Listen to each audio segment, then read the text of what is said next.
tell you what? Mary and I went to the Negro League Baseball Museum. And how was that? If you're ever, it's a small place. It's, you only need an hour or so, but if you're ever in Kansas City, I really recommend it. We got lucky, and the president, I don't know if you watched the Dodger game a couple weeks ago when they interviewed him. He was actually giving us a tour of the place because usually it's self-guided, and it was just the stories he had was just incredible. That's really, really. I've seen it on the list of things to do in Kansas City. I went back to a football game in Kansas City just before COVID. I saw the Vikings play in Kansas. I always wanted to go to Arrowhead Stadium because it's supposedly one of the best. And I had heard it was one of the great stadiums to see a football game in it, and it was, because the people were nice. It's like going to Dodger Stadium. It's like, that's it. It's there. You're there to do what you're there for. It's not like a fancy place. It's there for football. Dodger Stadium's there for baseball. It's not a goofy park with, rides for the kids and whatever. But I do want to tell you that the Kansas City area does not have a lot else going on. But I'll tell you that museum is one of those things that you're supposed to see. Yeah, I would recommend it to anybody that's a baseball fan. And why is it in Kansas City though, Mike? What's the reason for? Because that's where a lot of the Negro League teams were from. Kansas City, obviously the Monarchs, where Jackie played, only for like 4 months. He only played 4 months for the Monarchs before he came to the MLB. But that's the main reason. And Buck O'Neill had a lot to do with getting that museum going. Interesting. Well, that is,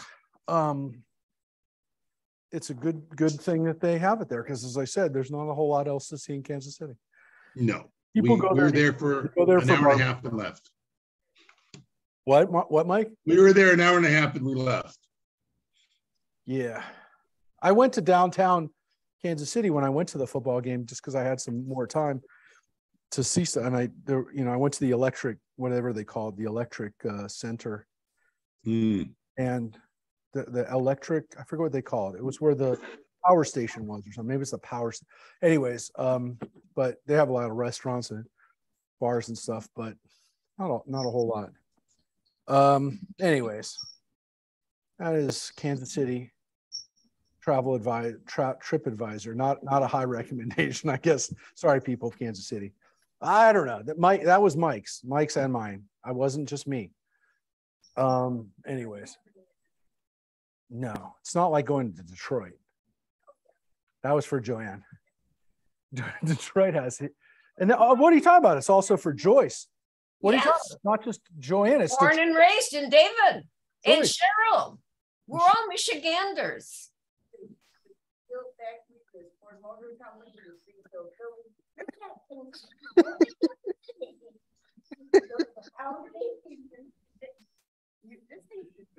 All right. That's what I meant. It's not like Detroit. Anyways, there's got to be some kind of museum, because Cleveland has the Rock and Roll Hall of Fame now. They have that museum, but there's got to be a museum though in Detroit now that people are. They have a great art institute, I know.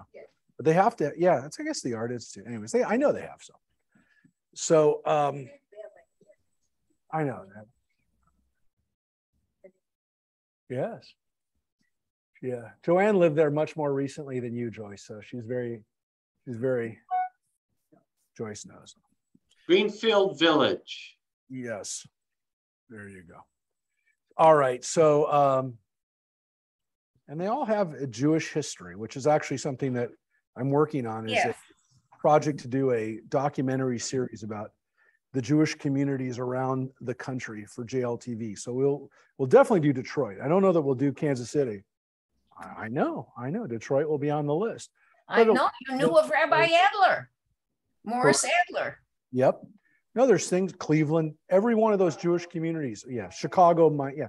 All those cities will be covered, but Detroit would definitely be one of the cities that would be covered because it had a, you know, at its heart, and still does, a very philanthropic Jewish community that not only supports the Jewish institutes in Detroit, but supports Jewish institutions and organizations in Israel at a much higher level. Detroit and Cleveland have the highest per capita giving, I believe, or they did, in the Jewish community. So they didn't always have necessarily the most dollars, but the most per person in Jewish philanthropy came from I'm those. glad to hear that. Yeah, Detroit and Cleveland, and it's still the case. It was still the case up until recently, and I'm pretty sure it still is. So, you know, like a city like LA or New York, which has, you know, 15, 20 times more Jews, is obviously going to have a big amount. But as an individual per capita, they're not even close. And some of those, and it's not just because, you know, LA has some major donors, it does. And if you roll it out over the people, then you get those donors, you'll get enough. But Davidson's, for example, the Davidsons that did Guardian Glass from Detroit, they owned the basketball team for a while, the Davidsons. They've given tremendous amounts of money to Israel. Every year when we go to Israel, we go to the Davidson Center in Jerusalem, which is the educational center. Mm-hmm. Yeah. Anyways, enough about but it is interesting because I want to make sure that people understand that the stories that each of these cities has to say about the American Jewish experience is something that I do want to tell one day. So we are going to do it on JLTV, I promise.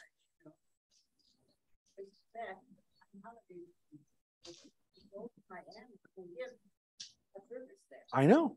Well, the rabbis in Detroit, as you're saying, as Joyce said, Morris Adler was one of the greatest rabbis of the 50s, 60s. He was based in Detroit, and you know, he was one of the most recognized rabbis in the country.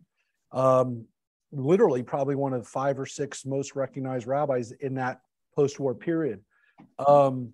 Anyway, so there you know, each of these communities has something that should be celebrated and recognized. So I've actually talked to one of the great historians of our country, of American Jewish experience. Her name is Deborah Dashmore. She's hopefully going to work with us on this project, and telling that story is definitely something I'm going to be focusing on in the next few years. Hopefully you'll hear about it.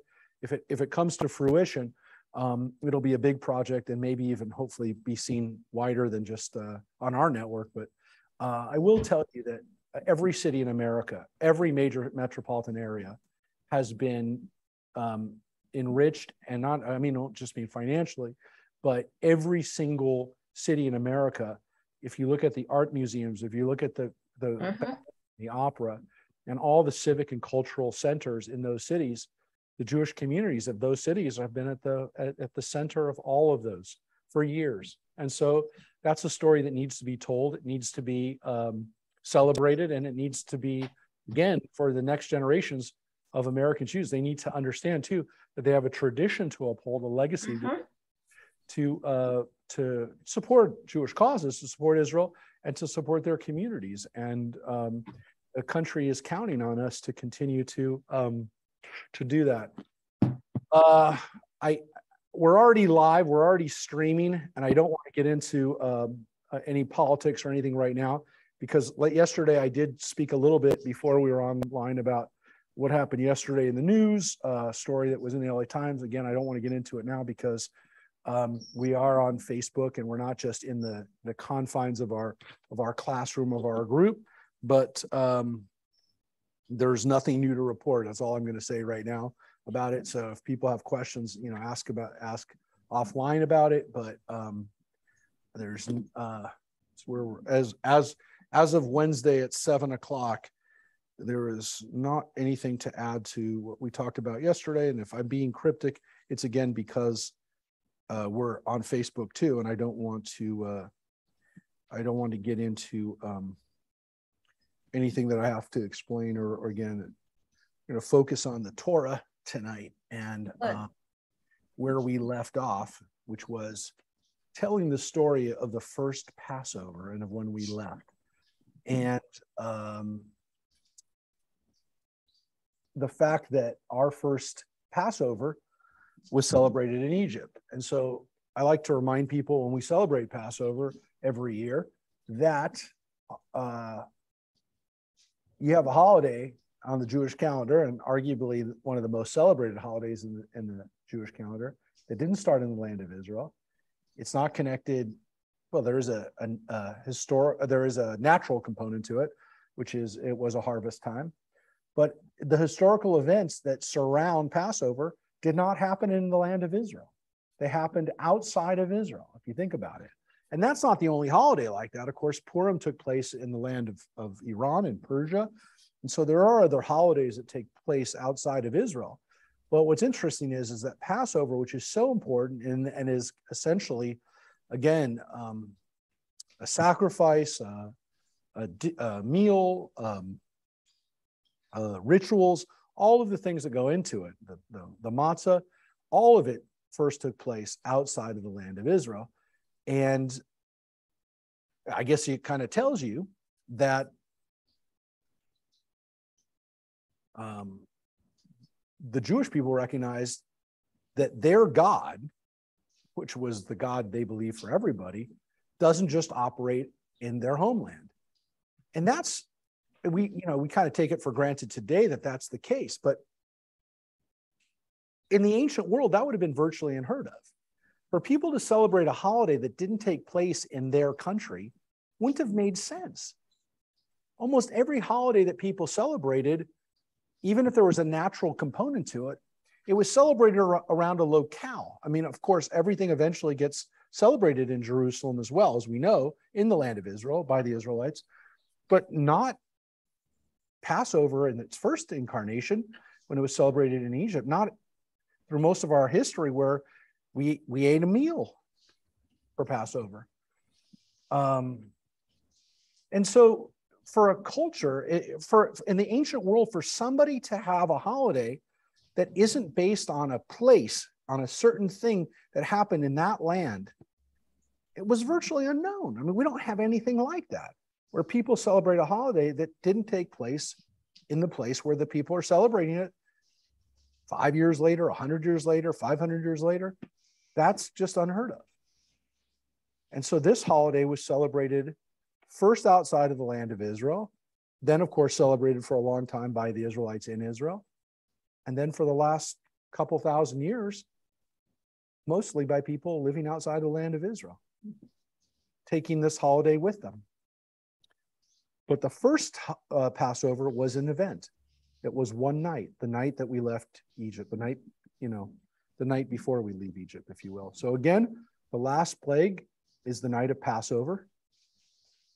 And that's why we call it Passover, because that was the night that God passed over the Israelite homes. And of course, Pharaoh arose in the night because there was a loud cry in Egypt. There was no house where there was not someone dead.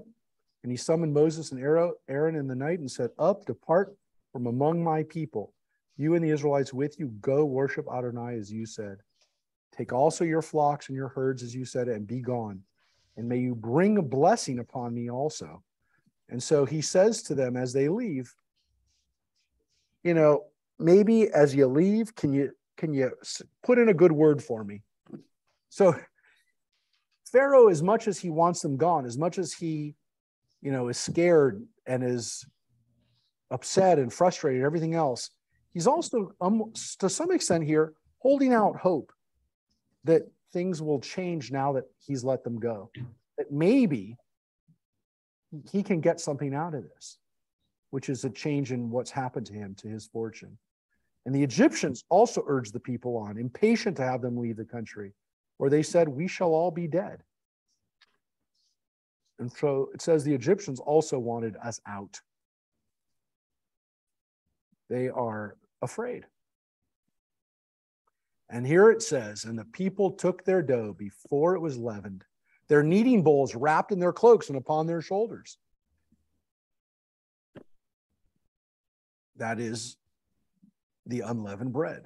Here's where it actually tells us that it is unleavened because of the fact that we left in a hurry before it was leavened. The bread, in literally in a ball, before we leave. No, but the idea is that when you make bread, you let yeast kind of develop naturally, right? By leaving it out. And so by taking it with them, wrapping it up, they're not leaving it out. They're not letting it rise. Now, you're right. Why would that necessarily lead to unleavened bread? Couldn't it still be susceptible to yeast while it's on their backs? You have a good point. That's not a guarantee. Now, assumedly, maybe it would affect it a little bit. You wrap it up, it's wrapped up in, like, let's say, a piece of cloth. It's not out in the air. It's not getting the bacteria, I don't want to get into it, but it's kind of gross. But the elements are making it then rise. So maybe it would be susceptible to, or less susceptible to yeast. But there's a very interesting point, which Joanne, I think, is catching, which is, it says here before it was leavened. So, okay. But actually, we already read, and I'm scrolling back a little bit, because it said originally about the bread, when you eat the matzah, you eat the Passover, it says right here, you shall eat the flesh that same night over fire with unleavened bread and with bitter herbs. So they actually ate the Passover offering that night with unleavened bread. They hadn't left yet. They did not have egg or onion matzah either. No, not. It was probably not part of the meal. But you can see here that unleavened bread and bitter herbs seem to be part of what you ate, because the Torah says you eat it like that. Now, later on, we get this explanation that Passover is connected to unleavened bread because, and here it says, you shall not eat anything leavened. We actually already had the commandment. But here, finally, we get this thing about that they left in a hurry, and that's why there's no leavening. So we do get an answer for it, but it comes after we've already heard that it's supposed to be unleavened. And so, that's important, because it doesn't just say that you eat the Passover offering with matzah. It actually says you get the leavened stuff out of your house for that week. So it actually already said that. But here we have this answer. I know you're supposed to clean different additions and all that, but I didn't know chastise if you had something in there. Well, or to get rid of it, right? So it's not supposed to be in your possession. It's not supposed to be in your house. And then people have a tradition of selling their chametz to a Gentile. So technically speaking, it can be in their house, but they don't own it anymore. So people will sell it. It's called when we do it's a transaction. Well, you get it back. You get it back after the week. And so when we sell our chametz, it's kind of a legal fiction to say we don't own it, but that was a way for people to do it. And especially, look, it really doesn't matter for you and I if we have a loaf of bread. You don't want to keep it for more than a week out anyway. I guess you could freeze it. So if you want to keep it outside in the freezer, which people do, but it's really for people who own a granary. If you own a granary and that's your business, you really got to sell it. And so you sell for $1 and then buy it back. It's a transaction, but it allows you, and it's specified that people have to sell it back. You have to give it back to you after a week. But it does allow people to technically not own it, because the Torah says you're not allowed to have it in your possession. And so people who really, like if you had a bakery, if you own a bagel shop, you have to do that because you can't be in ownership of it. But we don't actually get this reason of the bread not rising until here. So here it's kind of explained why we have this tradition of Passover. Now we get to the borrowed part. The Israelites had done Moses' bidding and borrowed from the Egyptians objects of silver and gold and clothing. And Adonai had disposed the Egyptians favorably towards the people and let them have their request. And thus they stripped the Egyptians. Pretty much it says they took everything. Now, that's what the Torah said. They took everything. Now, well, the point about this that people go, well, clearly they didn't borrow it. They took it. So the word, it's the same word though, Yishalu, which means they asked for it. Look, the justification for this, first of all, God told Moses that this was going to be the case from the beginning, that we're going to go out with all this stuff. What's this even based on? And again, to some extent, this is based on the fact that the Israelites were slaves for the last 400 years, and this is back wages.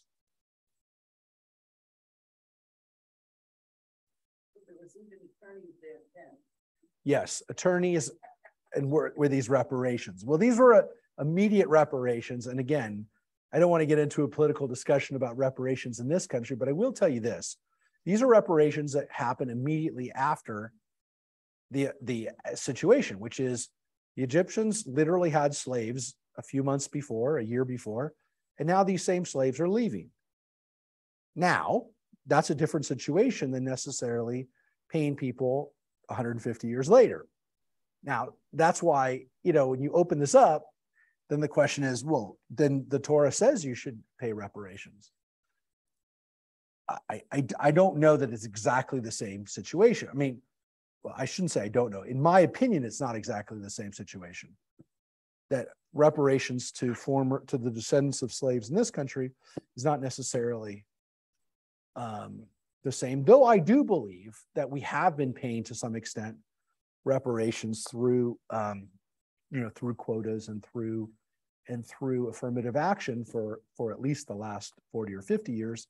That has been part of I think a collective guilt and a part of trying to fix things. But yeah, I mean, it's still obviously a political issue in this country. It's still, some people say, an unresolved issue. But in this case, again, these were former slaves literally taking things from their people. Now, I will tell you, so there is a sense in the Torah that this is a sense of justice, that the Israelites are owed this. That's one thing, which I just told you. It doesn't say that. It doesn't say, the Torah didn't say, and they owed it to you for being slaves for the last few hundred years. There is another issue here, which is that according to at least the Torah, the majority of this stuff that they took, at least, or much of it, is not going to be used for the personal needs of the Israelites while they're in the wilderness for the next 40 years. What do we do with it? What do we do with all this gold? Anybody? No. What are we going to use it for the next 40 years? We don't really need money in the wilderness. We don't really need money. Now, again, we didn't know we were going to be there for 40 years. But what are we going to need it for in just a matter of a few months? We're building the ark. We're going to build the tabernacle. We're going to use gold and jewels and treasures for the priests and their vestments, for all the beautiful things that are going to go into that tabernacle. Now, some of it got made into the golden calves for the calf, right? Which then had to get melted down and then made everybody drink. Moses made everybody drink it after they made that gold. So the gold is somewhat problematic because some of it got made into something they shouldn't have made, but a lot of it got used for the ark. Where did that gold come from? The Egyptians. That's what the Torah just reminded us. So it's interesting. It's not just the fact that it's going to be back wages, which it could. It's also going to be used for this tabernacle and this ark that we make in the book of Exodus. Yeah. Okay, I understand that. But why would they have even used for back wages if they don't need money? There isn't the same money there. Well, so Joanne says, if they're not going to need money in the desert, then why would they need it? Well, you can make the argument that it's because it's gold and jewelry, this is the argument you could make. They don't know they're going to be in the wilderness for 40 years. That they do need to take that because they are owed it. And when they get to the promised land, if they have gold, then they can use it for trade and for barter with their neighbors when they get there. So they didn't know they were going to be there for 40 years in the wilderness. And so whenever they were going to make the ark and the tabernacle, then, look, the question I guess you could also ask yourselves is, if they weren't in the wilderness for 40 years, would that ark and tabernacle have even been made in the wilderness? I mean, it's made before it's made before they're told they're going to, so they have it. But did God kind of know they were going to be in the wilderness for 40 years and know that they needed to have an ark and tabernacle with them? I don't know. These are the kind of questions you could just kind of roll around in your head over and over again. But all we do know is that gold, those treasures were used for the ark, were used for the tabernacle, were used for the priests. So that's where they got it from. Now I will tell you, there's another weird thing. There's another story in the Bible that we actually already read about Jews getting stuff from Egypt. Does anybody know? Anybody want to jump in with a story that you may not have remembered but is there? Anybody? Anybody want to jump in? Hello? Can you hear? Are you there? Hello? We're here, but okay. Well, look, we already read a while ago about a guy who went to Egypt and took a lot of money from Pharaoh. Well, here, I'll show it to you, and you'll probably recall it when I show it to you. Because the story has a lot of elements to it that were also in this story. Abraham goes down to Egypt when there's a famine in his country. And if you recall, the Egyptians saw how beautiful Sarah, his wife, was, right? And they took her into Pharaoh's palace. And because of her, Abraham got sheep, oxen, ass, all this stuff. But then it says, Adonai afflicted Pharaoh and his household with mighty plagues. And Pharaoh sent for Abraham and said, what have you done to me? Why didn't you tell me that she was your wife? And he says, get out of here, take your wife and be gone. And it says that Pharaoh put agents in charge of them and sent them off with all his wife had possessed. And then it says he went up from Egypt and went to the Negev, and Abraham was very rich in cattle, silver, and gold. Well, we just heard why. He just got all this stuff from Pharaoh. So there's a very weird story here about how Abraham ended up getting a whole bunch of stuff from the Egyptians, who, again, got hit with plagues and essentially now are left with telling Abraham, get out of my country. So there's an interesting similarity there at the very least with that story.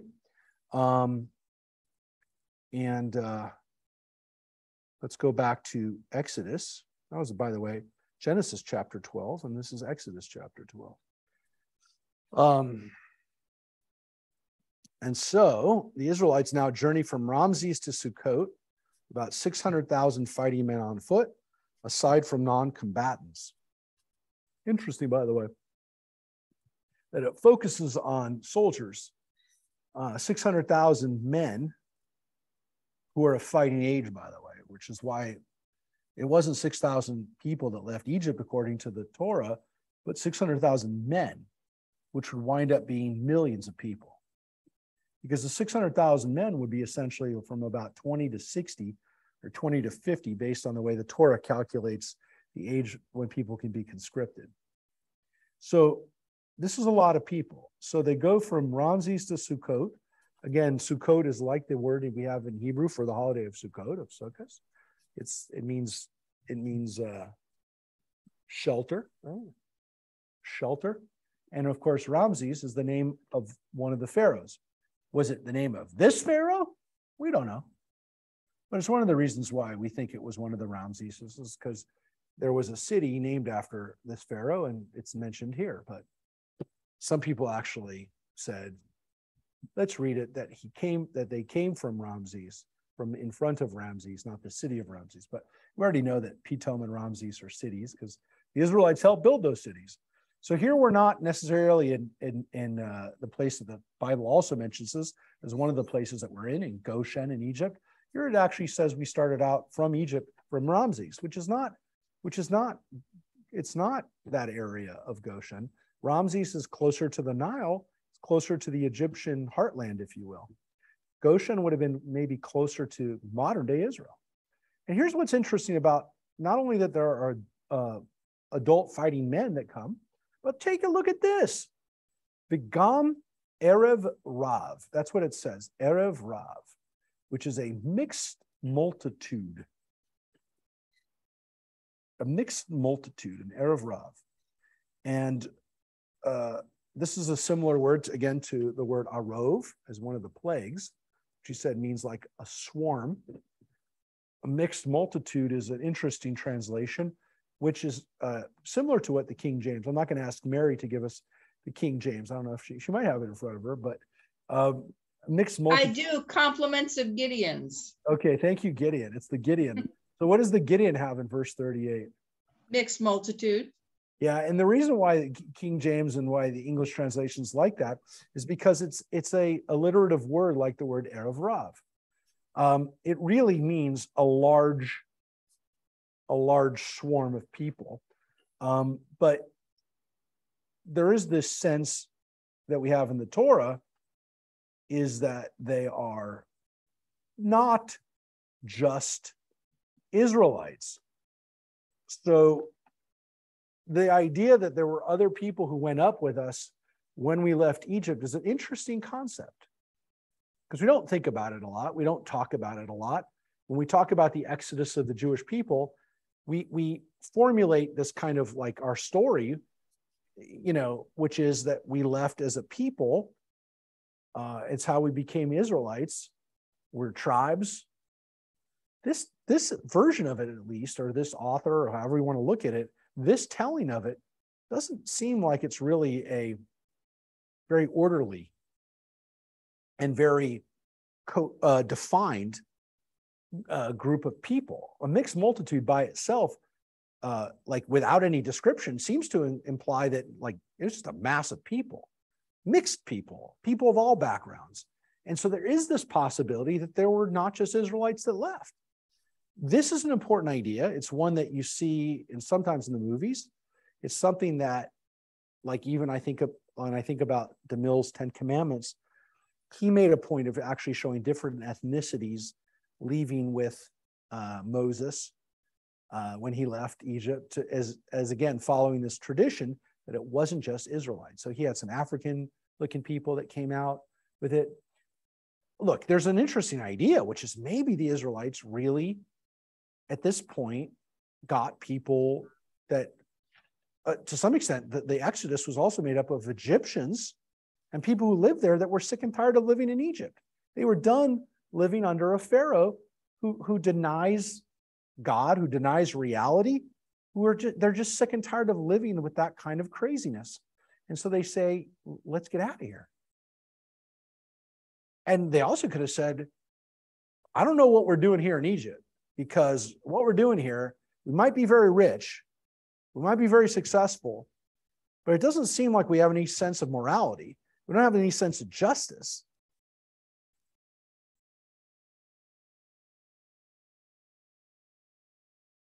And these people seem to live under a just God who actually demands that people have to be free, have to enjoy liberty, are endowed with the ability to be free people. That's their natural state, is one of freedom. Why would I live in a caste system in Egypt where people are confined and restricted by Pharaoh, by his system. So it's interesting to think about. And maybe people decided we are on the wrong side. We're on the wrong side of history here. Let's get out. So this is a possibility. Now, I will tell you that the rabbis also see within this a problem. And there is a tendency, and I'm not saying it's one of the finer tendencies that the rabbis had, but there is this tendency that also they've sometimes said, these mixed multitude people are the people who cause the problems. Now, nowhere does it say that these people were the ones who caused the problems. It doesn't say the non-Israelites who went out of Egypt are the problem. It doesn't say that at all. When we read about Korach, for example, one of the biggest problems, he's Moses' cousin, first cousin. He's a Levite. When we read about Datan and Abiram, they're from the tribe of Reuben. It doesn't say that they were foreigners or mixed multitude, but the rabbis oftentimes turn to this and saying, this was the problem, is there were people who didn't belong, who jumped in and jumped on the bus. So I'm not saying it's the best midrash. It's not necessarily midrash you want to hear, but they did look at that as a potential problem. Why did they do that? Sometimes I think they did feel that, look, there was a tendency for the rabbis to sometimes look down on people who were not following the rules, blaming those people for not following the rules, and sometimes looking at the mixed community around them and saying the problem is that we're not adhering to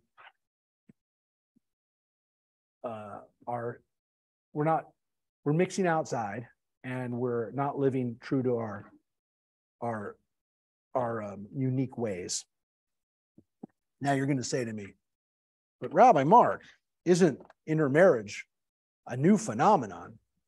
No, it's not a new phenomenon. It's a new phenomenon in that it's come back after many, many years where Jews couldn't marry people that weren't Jewish. It wasn't an option. But 2,000 years ago, in let's say ancient Israel, during the time of, let's say, Jesus, or the time maybe even a couple hundred years before, as we're reading in our Tuesday morning class, during the time of King Solomon or King David, who all married foreign wives, mixing amongst other ethnicities and other groups was very common. During the time of the rabbis, when they first started, in the rabbinic period, during that Greco-Roman period, 2,000 years ago, intermarriage happened. And oftentimes the rabbis would look at it and say, this is how we're getting messed up. Now, I'm not saying that they were right. And obviously, sometimes it came out of a fairly, prejudiced type of approach. And sometimes the rabbis are very complimentary towards converts and towards people who come into the community. But there are tendencies in the Torah itself and in later rabbinic tradition that are not really flattering to non-Israelite people. So both tendencies exist. Complimentary and very celebratory views of non-Israelites, very, very special people that are not Israelite who are given the highest compliments. And then there's also a tendency to sometimes look down on those people. You're going to see one right now, by the way. You're going to see one in the Torah. I'm going to show you one in a couple verses. So the mixed multitude goes up. They baked unleavened cakes of the dough that they had taken out of Egypt, for it was not leavened, since they had been driven out of Egypt and could not delay, for nor had they any provisions for themselves. They hadn't prepared anything. So these people are without, the normal kind of foods that they would have taken on going off on a journey. Not like they got to prepare their food, right? So there it's even more described. And here we get this interesting line. The length of time that the Israelites lived in Egypt was 430 years. And at the end of 430th year, to the very day, all the ranks of Adonai departed from the land of Egypt. So 430 years later, to the day we got there, we leave. Now that seems a little odd that it was actually on the same day, but the Torah records it that literally the day that, Jacob and his sons got down there, 430 years later, they left. Now, 430 seems fairly significant. It's not 400. It's not 500. It's 430. Now, some people look at it this way, that it would have been 500 years and God cut it down by one lifetime. 70 years, considered a life. But he cut it down by one lifetime. Or, again, was it extended at 30 years? Was it delayed 30 years from 400 years? Look, there's another issue too, which is 430 years seems like a really long time, based on the fact that in other parts of the Torah, it says specifically that it was 4 generations. Mm-hmm. So these are not easy things to reconcile unless you basically say these are different authors that are telling slightly different stories. So we generally say that the 430-year version is from the priestly author, who's very into years. The J author and the E author very rarely give us years and dates. And they give us names, but very rarely years. And the focus is not as much on the lineages and the begots. And also this type of language, like here, where it says that the ranks of Israel departed from the land of Egypt, or the ranks of Adonai. What's interesting about that is that that very phrase, the ranks of Adonai, which is the word tzvaot. If that sounds like a military word, it is. The word tzeva in Hebrew is a military formation. It's the word that we use for hosts when we say the host of God, Adonai tzvaot, the host of Adonai. That means the army of God. So when we talk about a tzeva, it means an army, which is why they translate it as ranks. What does the King James say, Mary, for tzeva? The host? It says armies. Armies. So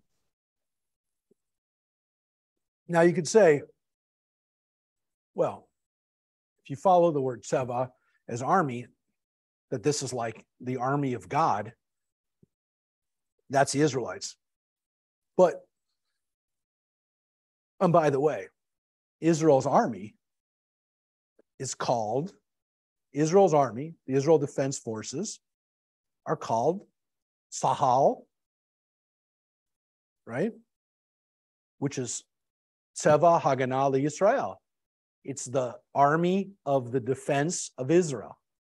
That's what it's called in Israel, right? Sahal. The acronym is Sadi for Tzeva, right? The host, the army. And Haganah is defense. And then LeYisrael for Israel. That's Sahal. So it does have a connotation of army, ranks, hosts. There also is a sense of organization to it, which is much different than the word that we just read up here, which is a mixed multitude. So there does seem to be some different kinds of attitudes of what actually comes out of Egypt. Because if we read that one, it seems like it's just a mass of people coming out, just all mixed up. And then here it says it's an army. Those are totally different kinds of images that you really have. Now, look, one of the traditions of how the rabbis traditionally understood this was that, yeah, some of the people came out organized, the army came out organized, and then the rest of the people were a mixed multitude. I guess that's possible. But it's also possible that there's two versions of what it looked like when the Israel came out. One, that they're very organized, and the other, that they're not very organized. There's possibly two different traditions about it. I guess you could also say that there's two different perspectives on what the same group looks like. Sometimes people look at a group of people and say, they look like a very orderly group. And then sometimes people look at the group and say, they don't look very orderly. They look disorderly and they look like they're out of control.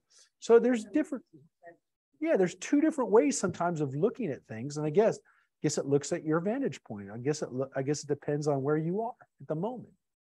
And again, what you're looking at, right? So this is what happens when the Israelites leave Egypt. Different vantage points and different maybe looks at it. Or again, some people were organized and other people weren't. Now, let's read it and then we'll discuss it in a second. That was for Adonai a night of vigil to bring them out of the land of Egypt. That same night is Adonai's, one of vigil for all the children of Israel throughout the ages. Adonai said to Moses and Aaron, this is the law of the Passover offering. No foreigner shall eat of it.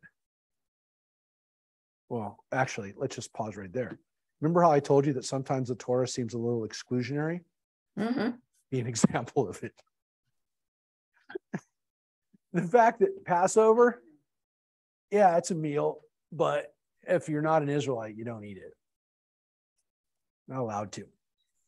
So this seems to be one of the kind of the tendencies that we sometimes have that are more exclusionary, not as warm and fuzzy. By the way, I did want to mention this too, and I'll mention it here since we stopped. A minute ago, we were already leaving Egypt. All of a sudden, we just stepped back into another version of the night we left Egypt. So this is probably, if anyone says, well, why are you harping, Rabbi, on the fact that one says a mixed multitude and one says army? Because right about here,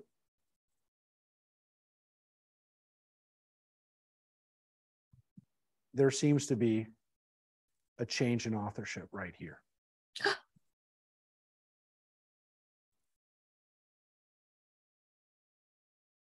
Because we're back to talking about the Passover offering and a very ritualized description of it. Let's look at it. Any householders purchased male slave may eat of it once he has been circumcised. Well, that's interesting. So that means that there were a man who was bought to be essentially part of a person's property. Oh, wait a second. We just read about people being slaves in Egypt. Now you're telling us that the Israelites already have slaves? Now, it could be that this is talking about in the future, that when you do have slaves, that you could do that. There is something ironic about this, though. Maybe hypocritical is even a better word, that the Israelites are already being instructed on how to take care of their slaves. Well, the good news is they can eat from the Passover offering. The bad news is that they're slaves. This is the person who's purchased. The whole word here is miknat kesev, that this has been purchased. The purchase is a purchase, right? His money has been exchanged for this guy. He's not his friend. He's not his worker. He's not the guy next door. He was purchased. And he does get to eat of it, but it also says only after he's actually been circumcised, which means that slaves were brought in and circumcised, and in some cases, still not free once they were circumcised. So I guess you could say they're not quite Israelites. They're not free yet, some of these slaves, but you would think that once they were circumcised, they would kind of be made Jews, and then they couldn't be slaves. But that is true. Once they'd be Jews, they wouldn't be able to be slaves anymore. It says no bound or hired laborer shall eat of it. So if the person's working for you, they can't eat of it. So the slave can, but not your worker, not the guy who's working in your backyard. He can't eat your meal, but your Passover meal. But again, this isn't every meal. This is your Passover meal. This is a holy offering. This is something that's a holiday. It's something unique. It's not, the guy who works for you, can't eat with you any other day. This is Passover meal. So it is saying that, again, the people who become slaves in your house are at a different level. They're completely dependent on you and they're going to eat your food.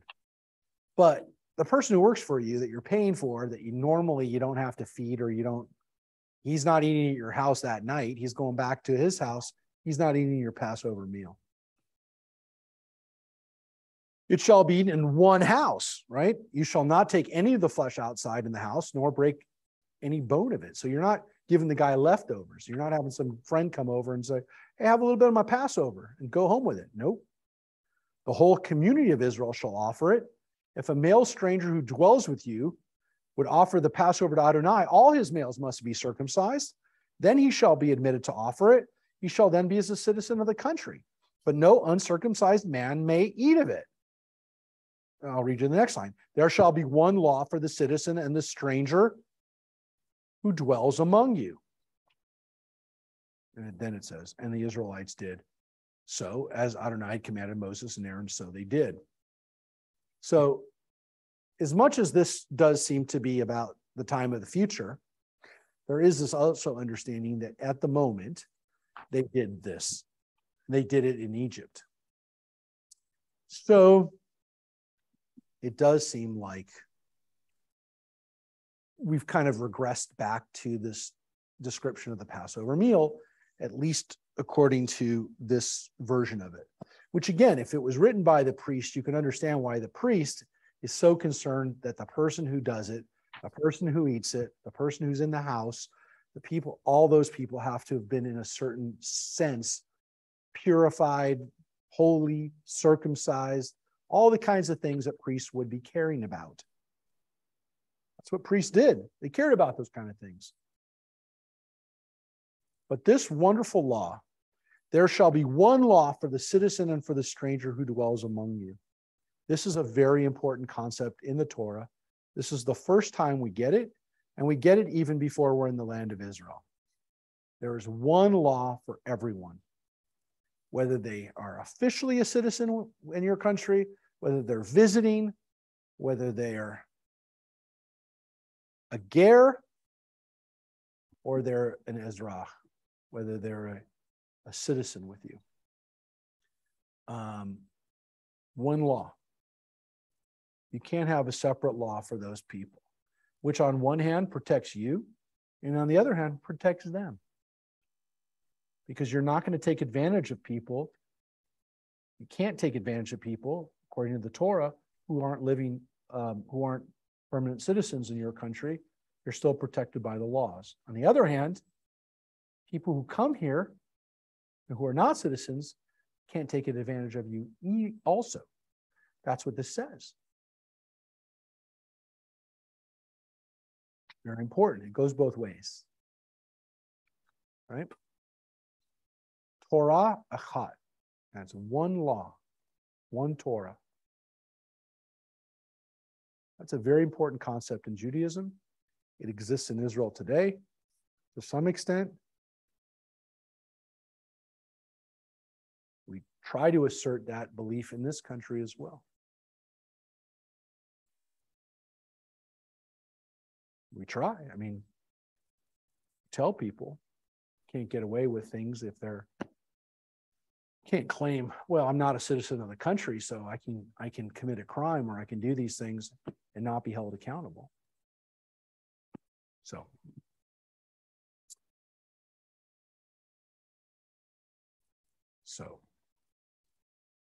the very last line it says, and what's interesting is this is the last line of chapter 13. The very day Adonai freed the Israelites from the land of Egypt, troop by troop. And so it goes back to the tzeva. It goes back to the word for troop or army. So there,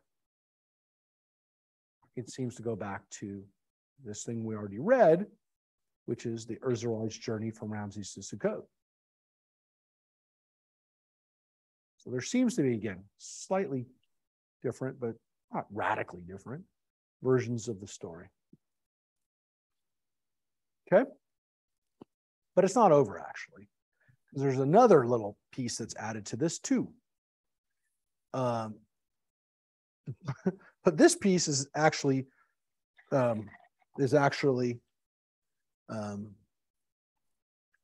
got an interesting law before we get to that. Because as much as we've already left Egypt, we actually haven't left Egypt fully yet. You'll see why. So here's chapter 13. We've almost left Egypt. Well, at least we've heard that we've left Egypt, but we haven't totally left Egypt yet. Adonai spoke to Moses further, saying, consecrate to me every male, firstborn, human and beast. The first male issue of every womb amongst the Israelites is mine.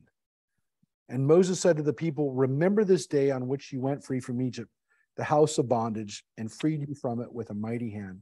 No leavened bread shall be eaten. You go free on this day in the month of Aviv. So when Adonai, who has brought you into the land of the Canaanites, the Hittites, the Amorites, the Hivites, and the Jebusites, was sworn to your fathers to be given to you, a land flowing with milk and honey, you shall observe this month with the following practice. 7 days you shall eat unleavened bread, and on the seventh day there shall be a festival of Adonai.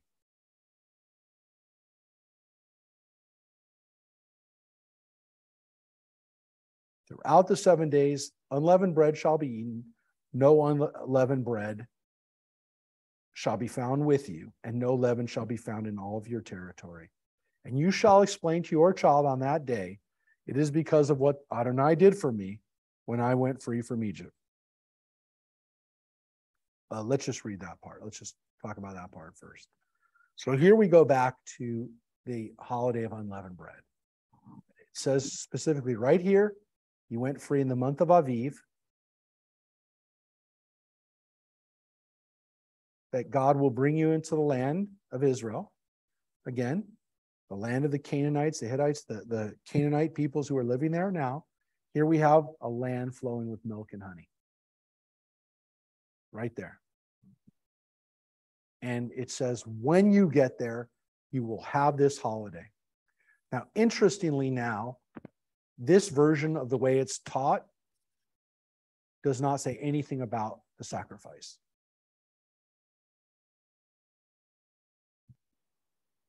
If you read this part right here, where it starts right here, it doesn't say anything about the sacrifice. Mm-hmm. Nothing. But what there is in this version is a sacrifice. But it's not a Passover sacrifice. It is the dedication of every firstborn male, which is a recognition or a remembrance of that plague of the death of the firstborn. But it's not essentially reenacted with the Passover offering, but it is through the tradition of Pidyon Habed, of redeeming the firstborn male of your family. And that redemption of the firstborn, where the tradition is after 30 days that you go to the priest and you redeem your child, your male child, if that's your first child, and you redeem him, is still a tradition that's upheld by women to this day. Jewish women to this day, if their firstborn child is a man, if they is a male baby, it's a boy, another way of saying a boy, let me use that word. They have not had any other children, they've never had a miscarriage, or if they've never had an abortion or any other type of birth that a stillborn, anything that didn't, that, you know, if this is their first live birth, first birth is a live male, then you're supposed to redeem that child after 30 days. And that, to some extent, is, at least the way that Torah tells it, is connected to being redeemed. Right here in chapter 13. So if you're getting the sense here that the Torah is just loading up on traditions that are connected to Passover, you're absolutely right. That's what I'm trying to tell you. It's almost as if all of these last couple of chapters have been traditions that have accumulated over time, that the editor, we would say, or whoever, again, however this was composed, the Torah, whatever you want to call it, the messages, all these things that you need to know are connected to the Exodus. All of these things. The Passover offering, which becomes a holiday. The festival of unleavened bread, which becomes an annual holiday. The Pinyon Haben, which happens whenever you have a firstborn male child. All of these things are connected to Passover. All of them.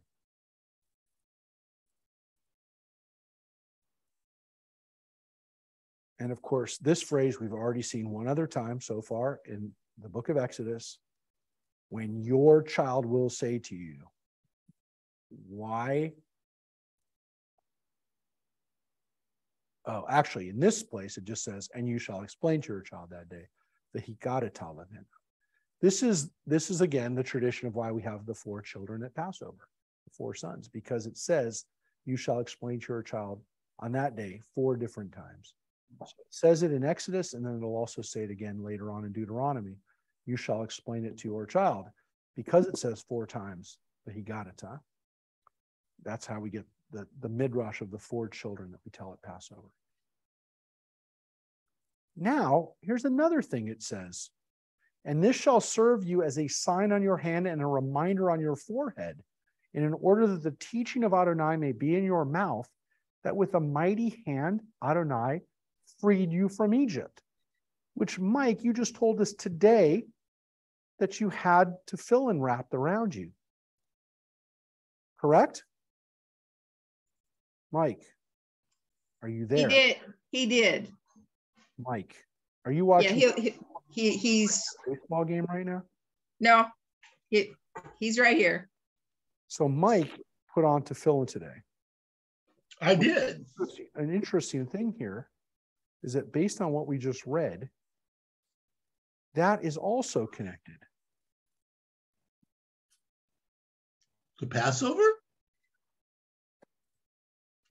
Yeah. It shall serve as a sign on your hand and as a reminder for your That's house. right. I remember reading that. Yeah. And this is part, of course, of the Shema and Ve'ahavta, right? This is part Right. of that prayer. That's why it says Deuteronomy 6:8.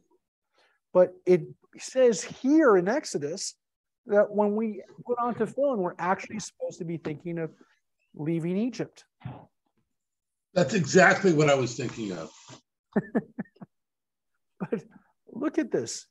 This is continuously something that we're supposed to be thinking about.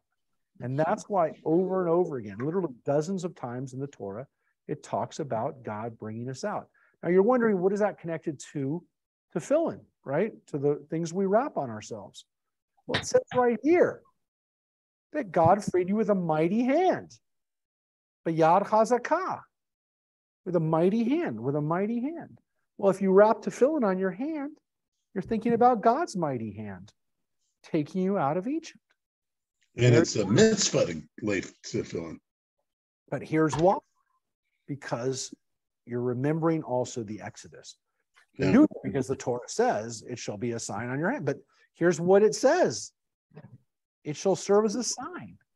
And it says, you shall keep this institution at its set time from year to year. And when Adonai has brought you to the land of Canaanites, as God swore to you, right? God's promised you and has given it to you. You shall set apart for Adonai every first issue of the womb. Every male firstling that your cattle shall be Adonai's. But every firstling asked you shall redeem with sheep. If you do not redeem it, you must break its neck. Wow.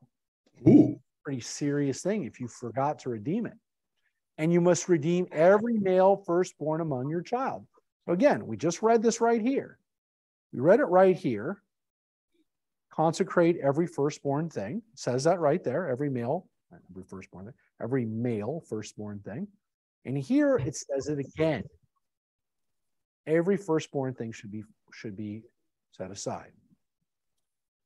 And it says, and when in time to come, a child of yours asks you, saying, what does this mean? You shall reply, again, it was with a mighty hand, right? Mm. It says it again. Our mighty hand that Adonai brought us out from Egypt, from the house of bondage. When Pharaoh stubbornly refused to let us go, Adonai slew every male firstborn in the land of Egypt, the firstborn of both human and beast, Therefore, I say to sacrifice to Adonai every first male issue of the womb, but redeem every firstborn male among the children. So this Pidyon Haben, this redemption of the firstborn, right, is what we're doing to remember the firstborn children. That's what the Torah says it is based on. So this version doesn't talk about a sacrifice, but it actually talks about every time you have a firstborn son in your house, you're going to remember Passover. And that's essentially like your sacrifice. That's to remember. And it shall be a sign upon your hand and as a symbol on your forehead that with a mighty hand Adonai freed us from Egypt. And that is the way that Torah portion ends. So that Torah portion ends there and the new one begins. Now, Rabbi, 13, yeah, doesn't end until 5 lines later, but that's where the Torah portion ends. Yes. Last time when we talked about a firstborn, there was a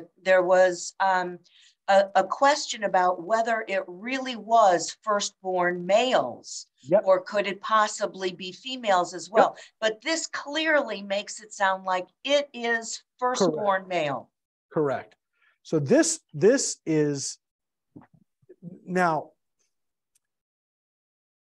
because you're redeeming the males, it is, and that's what it says, every male firstling and every first,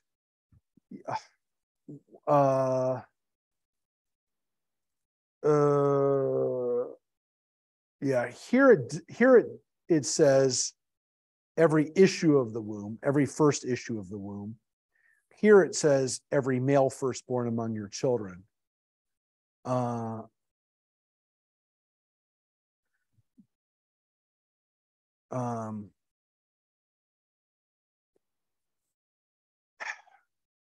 It's interesting here when it quotes it, male is actually in, is there. I'm not sure why. Okay. Here the word is not necessarily every male. This word here is the first time where it actually says male children. So there's no question that the Pidyon Haben is only for boys, because it says right here, Zacharim, which are boys, male. But this is for Kohens and Levites. Yeah, Kohens and Levites are not redeemed for Pidyon Haben because they're already essentially dedicated. So Kohen and Levim don't have to be. They're already redeemed, or they're already serving God. So they don't have to be brought in. My folks try to redeem me for blue chip stamps, but it wouldn't do. They wouldn't work. Yeah, I have pictures of my Pidyon Haben. It's interesting because it's interesting you bring that up, Cheryl, because people do ask the question today, because most Pidyon Habens most people don't do a Pidyon Haben anymore, but people have asked before, could you do one for a girl? And I guess you could. There's no reason why you couldn't, but the Torah does say that it's only incumbent on men. Now, I will tell you this. The rabbis never felt really comfortable with this law of the Torah, which is, again, they created the situation where you go to the Kohen, you present your child, you give the Kohen $10 silver, and he gives you back your kid. It's a weird thing, and it's kind of a, it's more of a, I don't know, it's kind of like a celebration even when it's done, but the rabbis really didn't feel real comfortable with it, because it seems almost like you're about to sacrifice your kid. So they don't like it. They know it's kind of strange in its application, and they actually tried to some extent limit it as much as possible, because they would say, look, if you had any miscarriage at all, if you had any, which used to happen so frequently, it wasn't even worth discussing, because the assumption is you did have a miscarriage or a stillbirth before you had a live child, because you had about a 50-50 chance of having, I just saw the first episode of the new Game of Thrones. I don't even want to discuss what happens in that first episode as far as the birthing scene, but it's already been written about. It's actually why I had to see it. Don't. Yeah. Anyways, so the it was so frequent that people lost children that there wouldn't have been many Pignon Habens performed, because the odds were greater than 50%. Or look, if you have a daughter, you already don't do a Pignon Haben. If that was the first birth was a daughter, then you wouldn't do a Pignon Haben anyway. So it's a 50-50 chance to some extent that you had a daughter anyways. And then you had another very high percentage that your first child wasn't born alive anyway. So the chances then were maybe 15-20% that you would ever do a Pignon Haben, probably, I guess, if you looked at the statistics. So it wasn't very likely. And so the rabbis always felt uncomfortable with the ritual. From what I understand, that even by the time that I was born, it was still being done. I mean, you almost, like, people expected you to have an explanation for why you didn't do it. I was probably born in a weird time when infant mortality had already gone down a lot, and yet people were still following the tradition enough that there probably reached a time when it was maybe almost done more frequently, just because it was much easier to. I mean, babies that were born premature 200 years ago didn't live. They were born really premature. They didn't live. Whereas, nowadays they could. And so maybe more likely that there were, but again, nowadays people don't do it as much. They don't even know it. So it's become less common. So I was maybe born in that area where infant mortality had gone down enough, and ritual was still as common that it was done for me. Look, I don't feel anything special that it was done for me. I'm just saying, I know it was done for me because I have pictures of it, and then my parents would make jokes too, like, I shouldn't have redeemed you for should have let the priest keep you. Yeah, they did. And again, it was also a time when, like, I have a feeling that, like, 150 years ago, 200 years ago, nobody went around to a woman and said, hey, you just had a baby boy, you didn't have a Pignon Haben, because they probably knew that she had 4 or 5 miscarriages before she had that baby. So nobody expected her to do it. Nobody said, are you doing a Pignon Haben? So it was probably like a rare thing where people go, hey, I had a live baby and it was a boy. Let's have a Pignon Haben. It was probably like more of a, wow, this is a crazy fluke that we had a Pignon Haben. So I don't know. I do know that there is something very kind of almost sacrificial about this. And so it does seem, though, Cheryl points out, that it is more about male children, though, again, this male is parenthetical. So, yeah. So that's the way the Torah portion ends. Our Torah portion then begins. So that's the Torah portion that that's the partial we call Bo, which deals with the plagues, the first Passover, and then leaving Egypt. Beshalach kind of goes back now to when we actually left. And here it says, when Pharaoh let the people go, God did not lead them by way of the land of the Philistines, although it was nearer. For God said, the people may have a change of heart when they see war, and they'll return to Egypt. Now, Pharaoh, had turned us into subservient people, and people who, probably couldn't imagine fighting a war themselves. But it almost is as if God, again, here in this moment, says, hey, I could bring them a quicker way, but I'm not going to bring them the quicker way because they can't handle it, because they'd have to fight if we get them there too quick. So to look at the map, here we are in Egypt right here. This is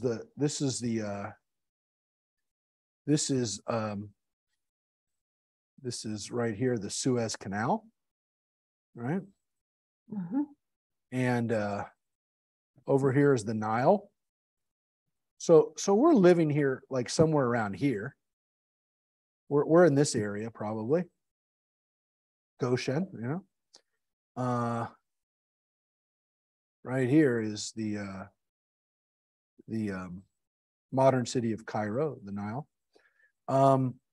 So this is probably the area around where we crossed. So the Suez Canal starts here and goes up here.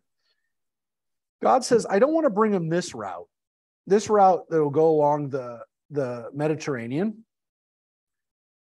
We'll take them into Canaan, right? This is where they're going. If I take them this way, let me just draw this out. If I take them this way,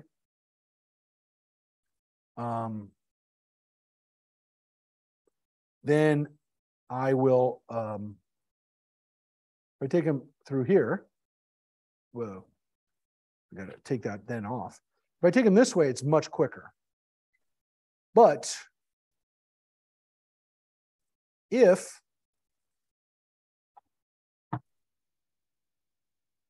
as I do it, show it here, if they go out the way that I'm going to take them out, I'm going to take them down here,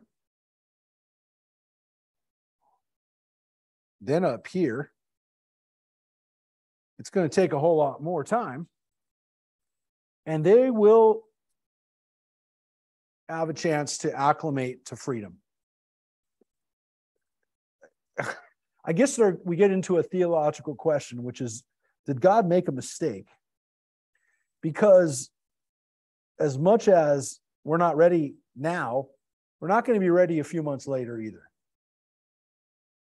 So if we had gone that way, what would have happened? If we had gone out the quicker way,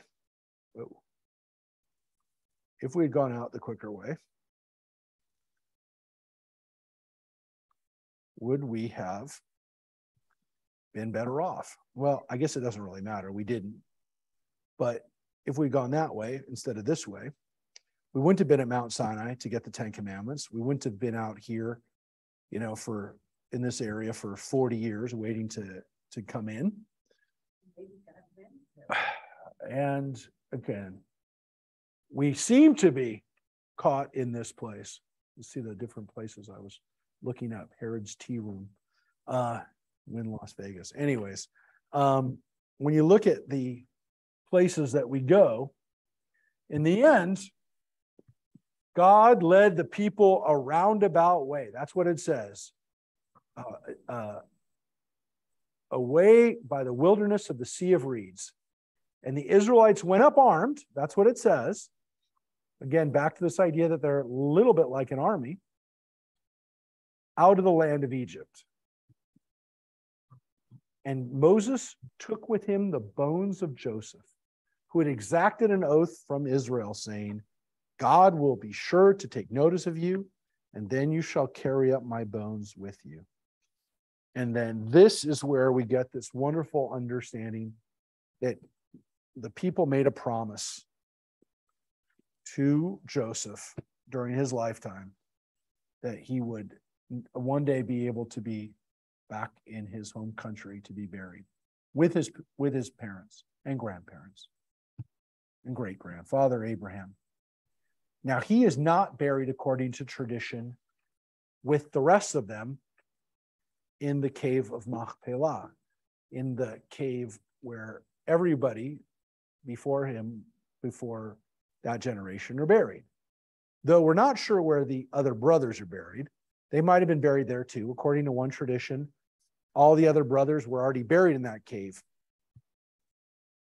There's other traditions that they're buried in different parts of Israel. The other brothers, Benjamin, Issachar, that all those guys ended up getting buried in their tribal areas as a way to kind of mark their place. But according to that tradition, Joseph got buried in Shechem, in modern day Nablus, which is where his tribe, his descendants of Ephraim, would be able to visit him and honor him and have his tomb. So there is a place today called the Tomb of Joseph. We've talked about it before. It is a controversial place because when Israel allowed Palestinians some level of autonomy after the accords under the peace accords that brought Yasser Arafat and the PLO back to Israel as the government, that Israel was given permission to control the tomb of Joseph and have protected worship there in Shechem, in Nablus, and that Israelis and Jews could go and pray there and have a place at Joseph's tomb to pray. And every few years since the Palestinians have been in charge of that area, this is what happens to it.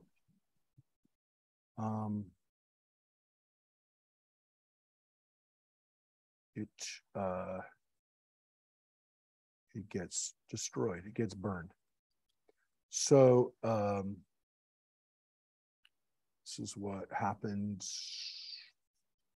This was, I'll show you this picture. This was 2015.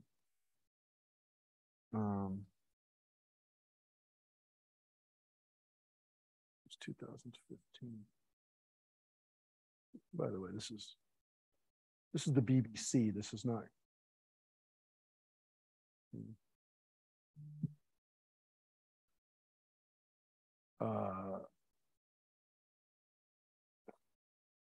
Says Abbas condemned the arson, so the site should be repaired. Look, this is why Israel does not want to give up control of more of the West Bank area, because that place is just a tomb. And there's nobody that lives there. It's a tomb.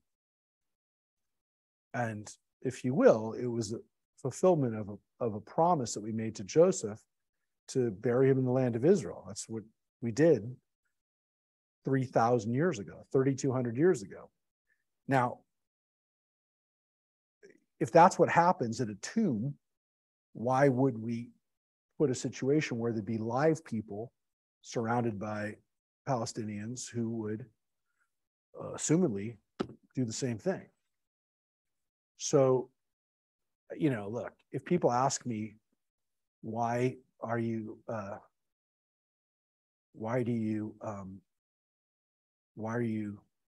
not eager to see Israel remove itself from parts of the West Bank, I just say because of that. Because I don't want to see the rest of Israel and the rest of the area that is in the West Bank where Jews have decided to live look like that. I want to see that. So, look, you can make the argument that Palestinians feel that if they destroy a tomb that no one's going to do anything about it because they're not killing anybody. But look, the Muslims revere Joseph as a patriarch as well. They respect and think that, I mean, Joseph is mentioned in the Quran. Yusuf is a common Muslim name. Yusuf is, I mean, that's Cat Stevens' name today. His name is Yusuf Islam. Yusuf is a very common and beloved figure in Islam. So I don't know what to tell you, but this is why we're not pulling out of Hebron, where the cave of Machpelah is, because that's where Abraham, Isaac, and Jacob are buried. And we don't want to see that happen there, even though they also revere Abraham. Yes. Why would we give up? Well, because the argument is that you want there to be peace. And so if they want the land, then, and you want to have peace, then this is what you're going to do. So as I said, look, we saw what happened in Gaza for the last 15 years. And so there's no question that that's what's happening in a country, in an area that was essentially turned into a Palestinian country. But when we get to the other issue of the West Bank, look, there were never a lot of Jews that lived in Gaza, so it was not as big of an issue. Gaza is also not historically an Israelite area, as we've talked about before. It was historically a Philistine area. So it was a Philistine area during the time of the Bible, during the time of the patriarchs, during the time of King David. Gaza was mainly a Philistine city, Palestinian Philistine. During the Roman era, it was oftentimes a Greek and Roman city, major inhabited coastal city by those people. But these places were, Shechem was an Israelite city. We've read about it in Genesis. It's where Jacob lived with his sons. It's where Joseph lived as a young man. These are parts of the Torah, parts of the Bible, locations where our ancestors lived. All of these places were important even during the time of King David and King Solomon. As we're reading on Tuesdays, we read about the place where King Jeroboam was born, Sreidah, which is not far from Shechem. We've read about, we'll read about Samaria. We'll read about that city that was the capital for the northern kingdom during the time of King Ahab. All these places are mentioned in the Bible. Some of them have been excavated. Some of them haven't been excavated because, because of the political issue and because people, don't want to have a fight. But this is an area that was agreed on, as you saw. Even Abbas said this was a mistake, but it still happens. So I don't know what to tell you other than Joseph's place of burial is still in the news. As of today, it's still in the news. And that's what, again, is so powerful about this scene where Joseph said, I want to be buried in the land of Israel, which has also been something that Jewish people have wanted to do for thousands of years, to be buried in the land of Israel. Mm-hmm. And Joseph never gave up hope, because he said, God will sure to take notice of you. Now, that seems to imply that Joseph knew that things had either gotten bad or would get bad. Because why would Joseph say, take notice of you, remember you? Hakad, it's right here. Yifkod is remember you, take notice of you. So, Joseph either knew bad things were going to happen. Look, he knew the future. He had dreams and stuff, but he knew, and maybe he knew what was going to happen today. So here again, we went from Ramses to Sukkot, then we went from Sukkot and encamped at Etam, at the edge of the wilderness. And Adonai went before them in a pillar of cloud by day, Amud Anan, a pillar of cloud. Amud Anan means a pillar of cloud, to guide them along, and a pillar of fire by night, Amud Aish, a pillar of fire. And they could travel at day or night. The pillar of cloud by day and the pillar of fire by night did not depart from before the people. So it says right there, it was always in front of the people. Now, this is important to remember, that the Israelites were guided by this. So they knew when they had to go. They were never lost. God never left them. God was always with them. But they couldn't move. They couldn't follow it unless it was on the move. So when that moved, then they could move, which meant that for 38 years, the cloud didn't move when they had to live in the wilderness. So they weren't lost. That concept that, that was, and now the joke that the Jews, got lost, they didn't ask for directions, all those different jokes about why they didn't get to the promised land. God didn't let them in. The Bible, as we're going to read, is pretty specific that God didn't let them in, which means the cloud didn't move and they had to only move when the cloud moved. But it also means that God never left them, which is also strange, because then you ask yourselves, why did they ever give up hope? If the pillar of cloud and fire are always there, why would they have ever given up hope? Why did they ever build a golden calf? Why did they ever do all the things that they did, where they lose their faith in God and lose their faith in Moses, when according to the Torah, at least here, they always had that in front of them.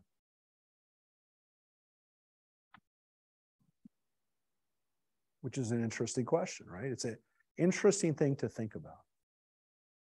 That if you had a directional guidance given to you by God all the time, if you always knew where your path could lay, if you're following God, and you never had to question it, you never had to ask a question, never had to lose faith in it, never had to wonder if you're on the right path, well, how do these people still mess up? So, when we ask ourselves, how do we go off on the wrong path? And say, the Torah teaches us that even when we know where we're supposed to go, even when God is literally showing us the way, we still don't follow it. So when we say, hey, God, show me the way, tell me what I'm supposed to do. First of all, do we already know that? Do we already know the answer to the question? Is the pillar of fire and the pillar of cloud there and we just don't want to see it? We don't like where it is. We don't like the fact that it's not moving right now, or that it's moved in a direction that we don't want to follow. So that's one question. Do we really want to follow it because we know where it is? Or even if it is there, do we just go off and do whatever we want and ignore it? Because our ancestors did. So even if we were told what to do, even if God literally said, no, that's the wrong way to go, would we stop? Would we follow directions? So it's a fair question to ask because the Torah puts it out there for us. That they had a pillar. That's the way that the chapter ends, not the way the Torah portion ends.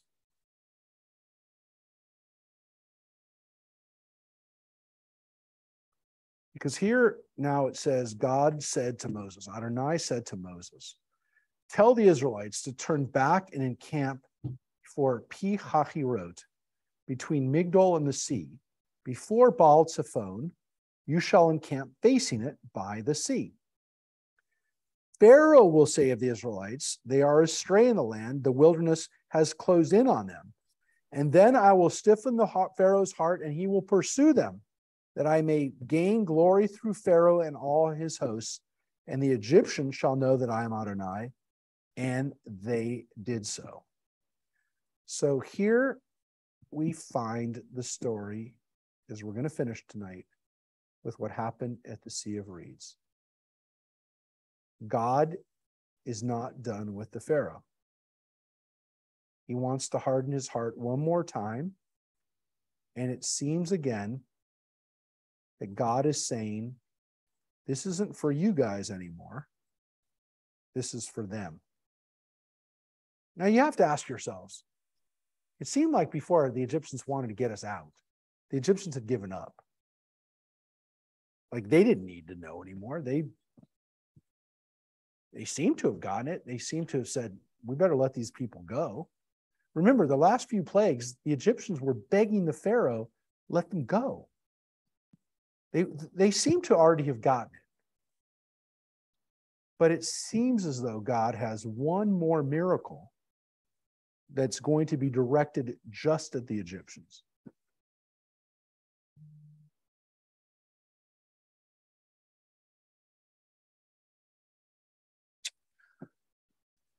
And so the Israelites are basically told to stop where they are, stop where you are, because Pharaoh is going to come after you. So you wait here.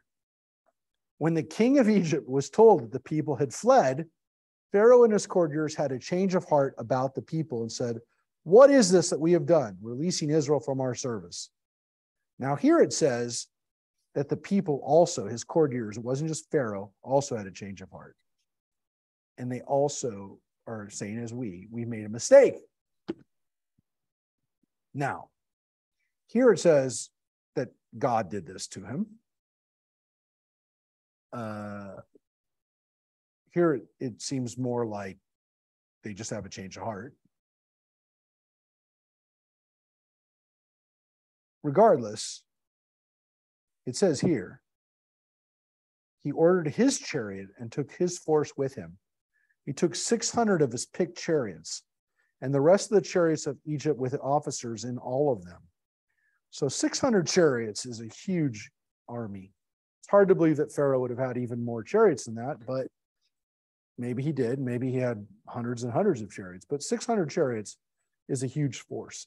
It's like 600 tanks in those days. Because for every chariot you had at least 30 or 40 or 50, maybe even 100 soldiers.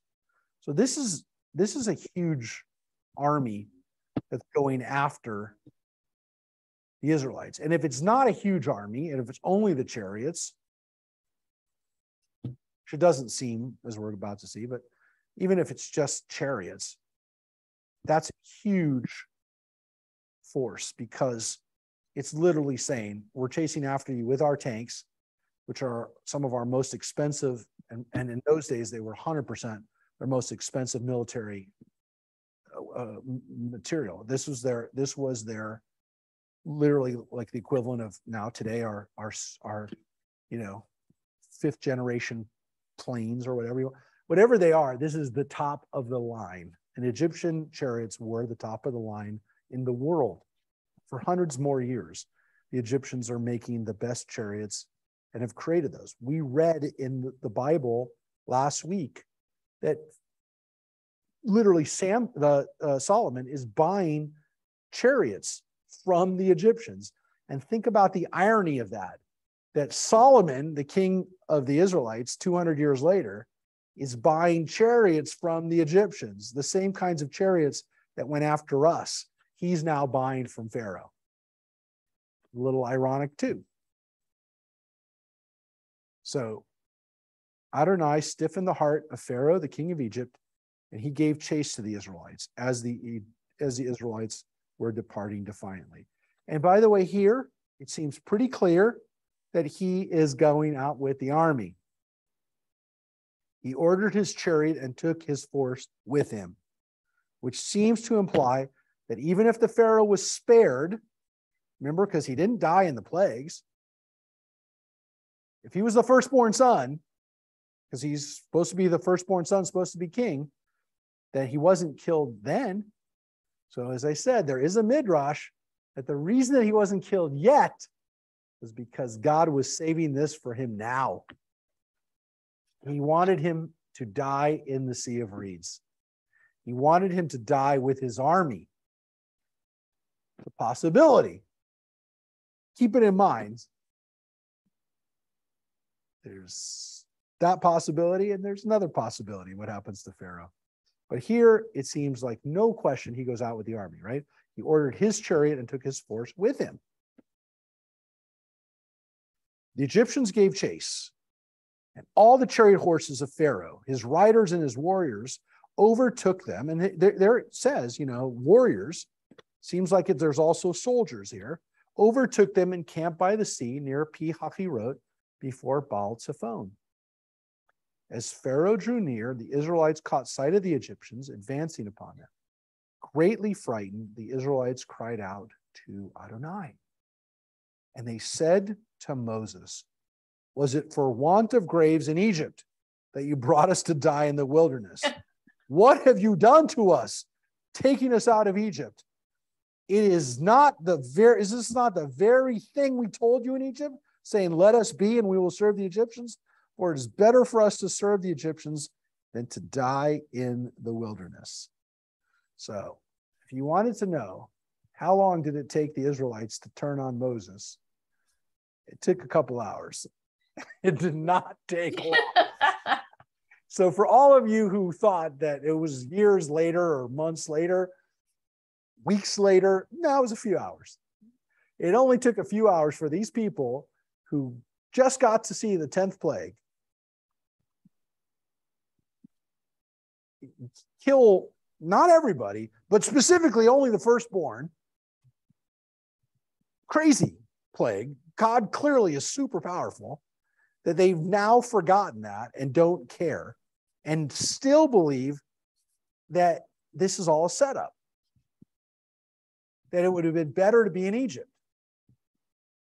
So it's very, very hard to fathom, and it's very hard to feel okay about where our mindset is or was or can be, which is that when you ask yourselves, how much miracle do you need so that you have faith? Ask yourself, are you any better than your ancestors who said, why are we here? What has God done for us? Why did you take us out here to die?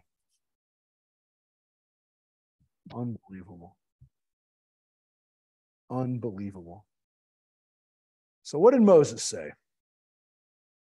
He said to the people, have no fear, stand by and witness the deliverance which Adonai will work for you today. For the Egyptians who you see today, you'll never see again. Adonai will battle for you and hold your peace. And then Adonai said to Moses, why do you cry out to me? Tell the Israelites to go forward. And you lift up your rod and you hold out your arm over the sea and split it so the Israelites may march into the sea on dry ground. So it's interesting here that at this moment when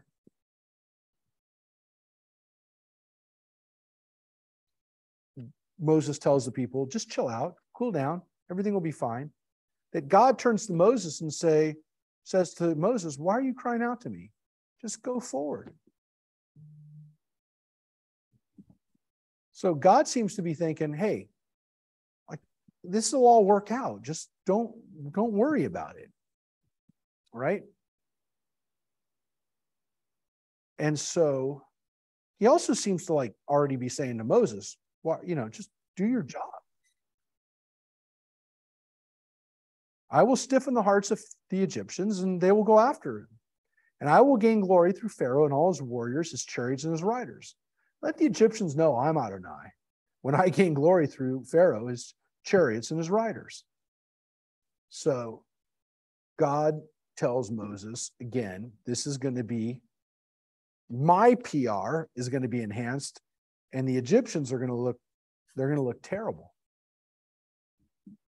Now, maybe God is hoping that the Israelites will finally believe in themselves, or at least believe in God, or have faith that they are going to need for the next, however long the journey will take. Well, I'm not going to ruin the story for you, but let's read what happens. Well, you know what happens after, because we're about to read this greatest miracle of all times that everyone sees and everyone witnesses at the same time. And you'll see what happens next week. The effect of it doesn't last long for us. The messenger of God, which also could be translated as the angel of God. Mary, what does the King James say in verse 19? I guarantee it says the angel of, well, maybe not. Mary, verse 19.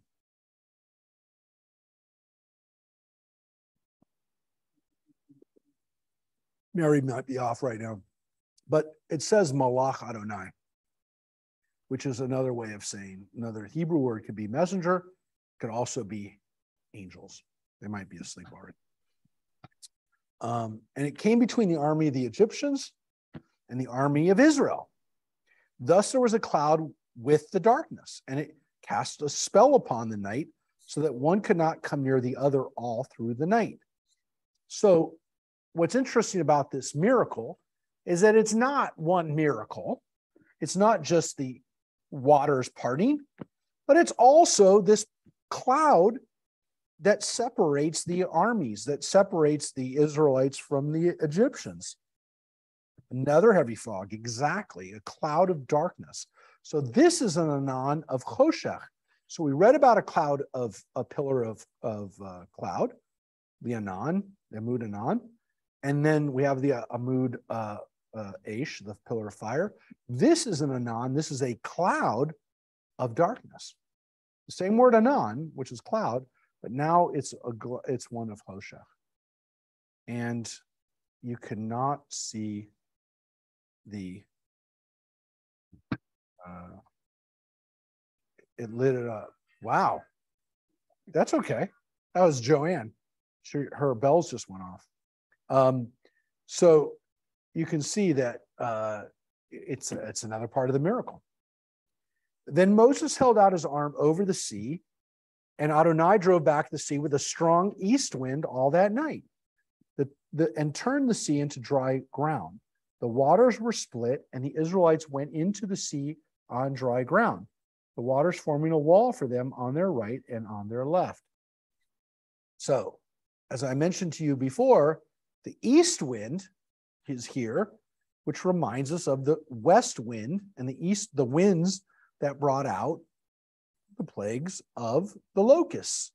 And here you also have a wind that blows all night.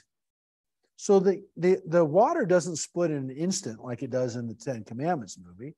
It actually takes all night. Now, you can't really show that in the movie, so it's not as dramatic. It parts. But this, in a way, is even more dramatic because this isn't just something that could have even happened in a moment, because you can't look at that mass of water. Well, if you've gone to Universal Studios, you can see it's not that big, but it's also you can see what the limitations are when we try to create something like this. This was something that literally, if a sea is going to part, it has to happen. Can't even happen, physically happen in an instant, because again, where would the water go? How could that much water be moved that fast? Even like, okay, so God could do it, but they're basically saying, yeah, God did it, but God does it in a way that isn't going to completely mess up all of nature. So this is what happens, at least the way the Torah describes it, is that it happens over a night. But as you can see, it does split, as it says, into a wall so that people can actually see the waters on both sides. So it's not just that the waters go away, it's that it becomes like literally walls on both sides. Both sides, not on one side, but on both sides. It's not like the water receded. It's not like the tides went out. The water is actually there on the sides of them. It says the Egyptians came in pursuit after them into the sea, all of Pharaoh's horses, chariots, and riders. At the morning watch, Adonai looked down upon the Egyptian army from a pillar of fire and cloud and threw the Egyptian army into panic. God locked the wheels of their chariots so that they moved forward with difficulty, and the Egyptians said, "Let us flee from the Israelites, for Adonai is fighting for them against Egypt." Wow, what would you have thought would have made God do that, Egyptians? They've just done it. They've just hit you with tons of plagues, 10 plagues, and lots of days of a discomfort, and yet you decided to mess with God and the Israelites one more time. Not very smart. And the Egyptians realize this, again, as their chariots' wheels are locked. So before the water is over them, they see that they're stuck. So their chariots are locked in. They're locked in the water. And here it says, then Adonai said to Moses, "Hold out your arm over the sea, that the waters may come back upon the Egyptians and upon the chariots and upon their riders." And Moses held out his arm over the sea, and at daybreak, the sea returned to its normal state. And the Egyptians fled at its approach, but Adonai hurled the Egyptians into the sea. And the waters turned back and covered the chariots and the riders, Pharaoh's entire army that followed them into the sea. Not one of them remained. Now, this means that the Egyptians tried to get out, and God did not let them get out. It says Adonai hurled them into the sea. So they see what's happening. They see the waters coming towards them. As again, the waters like had zipped and now they're unzipping, or coming back towards them, and they can't get out. And it says they're all destroyed, which seems to imply that Pharaoh died.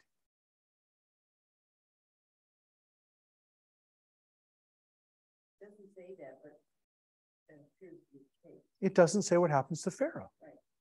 It said, well, we'll finish it and then you can tell me. But the Israelites had marched through the sea on the dry ground, the waters forming a wall for them on the right and on the left. So that means as the water was unzipped, or it's still open for the Israelites. So that's even where the miracle becomes even crazier, is that the Egyptians are literally getting flooded while the Israelites are still marching through. And that, I mean, you could also say, well, it already happened and this is just repeating it, but it's not the way the rabbis read it. It's part of the miracle. Thus Adonai delivered Israel that day from the Egyptians. Israel saw the Egyptians dead on the shore of the sea. And when Israel saw the wondrous power which Adonai had wielded against the Egyptians, the people feared Adonai. They had faith in Adonai and in God's servant Moses. And they lived happily ever after. No, they didn't. No. No, it's a disaster. That's the way chapter 14 ends, and that is the first version of the Sea of Reeds. There is another version of the Sea of Reeds, which we shall read next week, which is chapter 15. That is called the Song of the Sea, and that is a version of the incident at the Sea of Reeds. That is a song, a poem. Kind of seems like a song, but the word could be either one. And some people feel that the Song of the Sea is the oldest part of the Torah, in the sense that it was written at a time that probably could be dated, or felt the people who study this feel that it might be one of the oldest texts. Now that's assuming that there are, again, these different texts that are put together to make the Torah, an assembly of texts, that the Song of the Sea is one of the oldest, based on the Hebrew, also based on some of the references in it that we'll see. There are some differences between chapter 14 and 15 in the description of what happens at the Sea of Reeds. But there is still this question of, was Pharaoh there? Was Pharaoh in the middle of did the Pharaoh get in with the chariots? Was Pharaoh blown out of the chariot and didn't get killed? It doesn't say.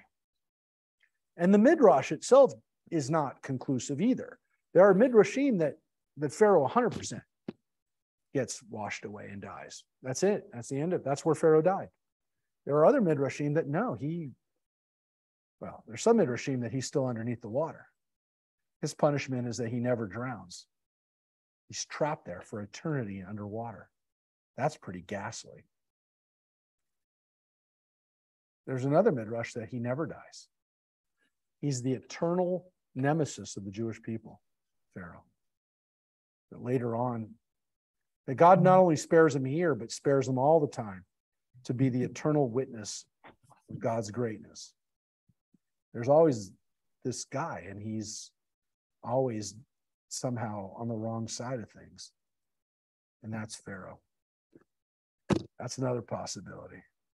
But this idea that he somehow spared this final destruction, but that he has to live through it. He has to know that everything that he has is now gone.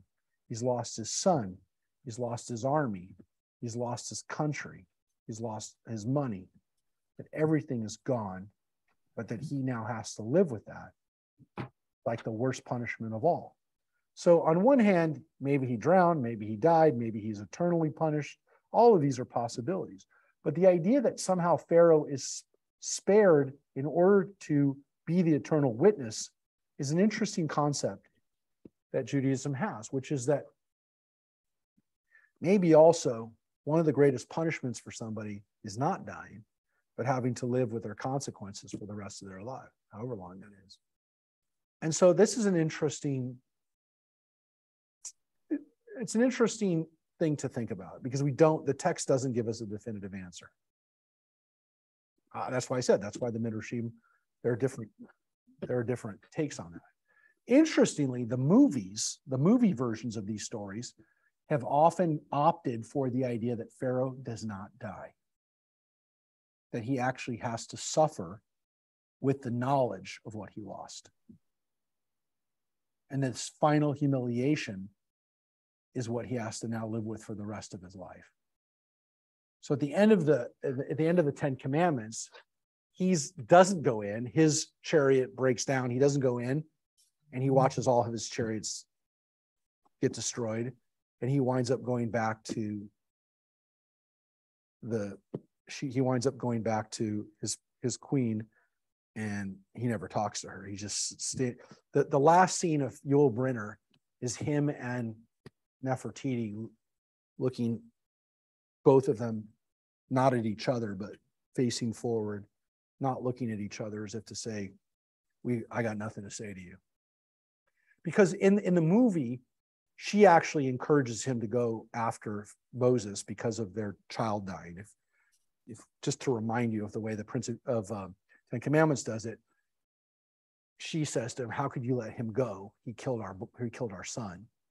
And so that gets Pharaoh all riled up, and that's why he goes after Moses. It's because of her. So it's almost like he doesn't even want to look at her because, he knew better at that moment. In the Prince of Egypt cartoon, Pharaoh also doesn't die. He gets blown out of the water, and he's the only one who survives. And he watches his whole army floating. By the end, they're all floating up. The bodies and the chariots and stuff are floating back up, and he knows everything's lost. So if the Egyptians' greatest military technological achievement is their chariots, which you and I would say, isn't it their pyramids?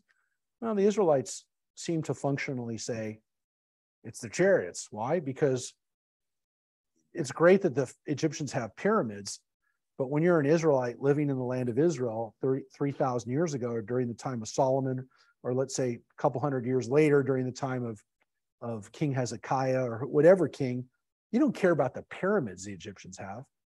If the Egyptian chariots, thousands of Egyptian chariots are rolling up from the south, you don't care about their pyramids, you care about their army.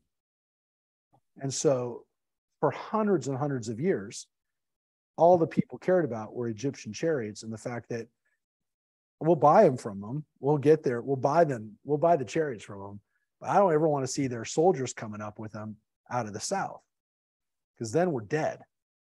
So Egyptian chariots floating on the Sea of Reeds is the ultimate, we really beat them. They're really dead. And let's take a deep breath, because we don't have to worry about them anymore.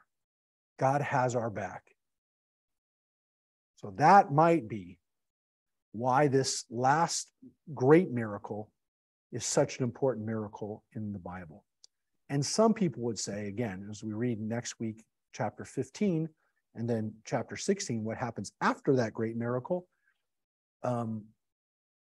maybe this story was kind of, what the Exodus, the story of the Sea of Reeds was essentially the pinnacle of the book of Exodus. Now, you'd say, well, the Ten Commandments are, right? Getting the Ten Commandments, which we're going to read in a couple of weeks.